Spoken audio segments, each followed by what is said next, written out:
I, being a proud member of the mindless horde that is the Nintendo fanbase, dove headfirst into Tears of the Kingdom as soon as it was launched. I had a fantastic time with Breath of the Wild, so I've been super excited for this ever since it was announced. And so far, I have not been disappointed. And yes, I say so far because as of right now, I am nowhere near finished with the game. So that begs the question, what on earth am I doing making a YouTube video about a game I just started playing? Well, if you're here, you probably already know that I think music is pretty neat. And if you're new here, hello. I think music is pretty neat. Also, subscribe. The point is, I didn't have to wait until I finished Tears of the Kingdom for its soundtrack to totally blow me away.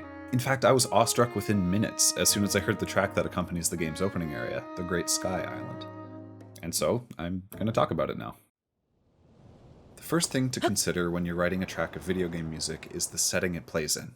After the grandiose opening track that plays as you jump down to the Sky Island, you find yourself in a pond surrounded by ruins and golden leaves, and you're met with these calm, sparse chords.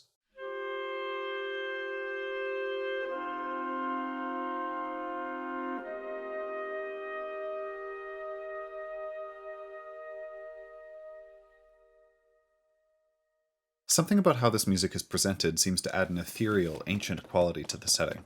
This is achieved musically in a couple of different ways. The first is the use of open fourths and fifths, omitting the third of the chord to add some tonal ambiguity. The second way is the use of color notes, like an added fourth or the seventh chord without the third.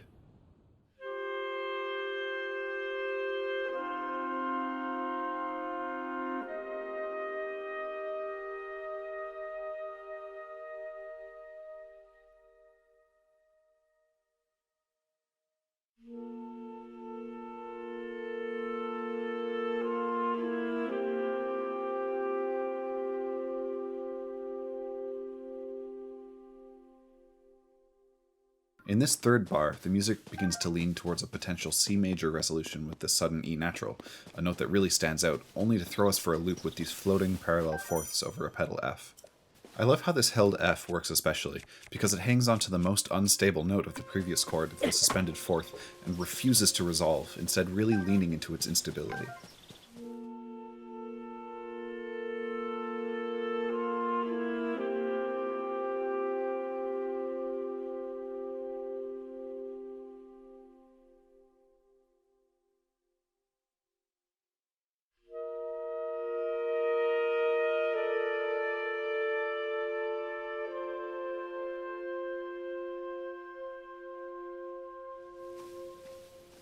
If you didn't really catch most of that, don't worry. Just know that the reason that these chords have this mysterious quality to them is thanks to very intricate writing on the part of composer Manaka Kataoka that achieves this really open, airy sound.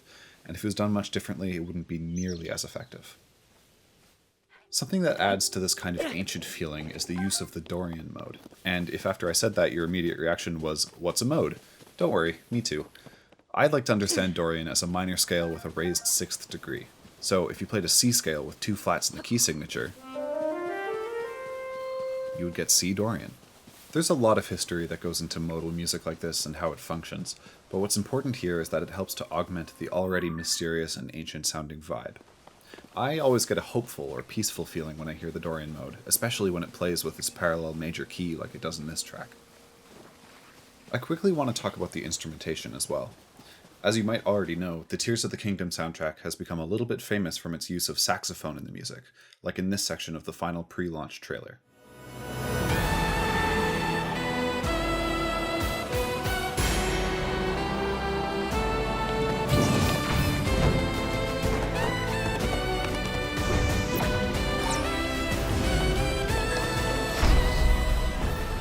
You might think of saxophone as this bright lead solo instrument that cuts through to the forefront, and it works wonders when it's used that way. But the music of the Great Sky Island uses the instrument in a much different, more mellow way. Here, the music is scored for an intimate saxophone trio, which makes use of the saxophone's incredible capacity to blend its sound with an ensemble. Listen for the different ways the saxophone plays with the mood in your own playthrough of the game, and if you find anything that you think is interesting, please let me know in the comments. One of my favorite parts of music as a composer is playing with instrumentation, and I would love to see what other secrets are hidden within this soundtrack. Alright, so I have something to admit. I lied to you. Or I suppose I bent the truth a little bit. When I played the first bit of the track before, it wasn't exactly how it's presented in the game. Take a look at this clip and pay attention to how frequently the music plays.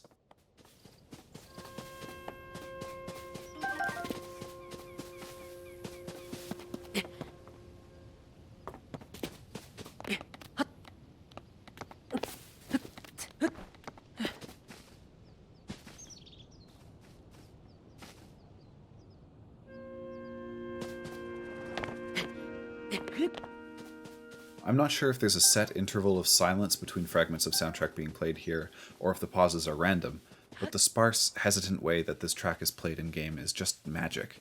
It almost feels like the music is this ghostly presence fading in and out of the ambience of the area. There's no way to really anticipate when a chord will play, so you just don't, and you let it wash over you whenever it happens to. This might be the one element of this track that pushed me to make a video about it the most, because it really just hit me that hard. I mentioned earlier how the setting is super important in video game music. The composer has to understand what the game designer was going for, and create a soundtrack that not only accompanies the setting, but lends to it and enhances what's already there. I think by now you understand how the music of the Great Sky Island does this immaculately. The opening area's quiet mystery demands a kind of careful, delicate writing, and the music of Tears of the Kingdom fits the bill perfectly. TotK, you did not have to go this hard, but I'm so glad that you did. Hey, it's been a minute. I hope you enjoyed listening to me ramble about how cool this soundtrack is as much as I enjoyed talking about it. Like I said, I'm not even done the game yet. I know, fake fan. But I think this was the game to pull me out of my rut and actually get me to make videos again. I've been super overwhelmed with school and work the past few months, but this reminded me how fun it is to make these videos, and I'm excited to jump back into it. I'm actually in the middle of editing another longer video about Pokemon music, but as this video is being uploaded, I will be on a plane out of province and not editing for a while, so you'll have to wait a little bit longer for that one. But if you do want to catch it as soon as it is eventually uploaded, please don't forget to subscribe and hit the bell. My socials are all linked in the description as well if you want to check out any of my other stuff in the meantime. Anyway, see you soon.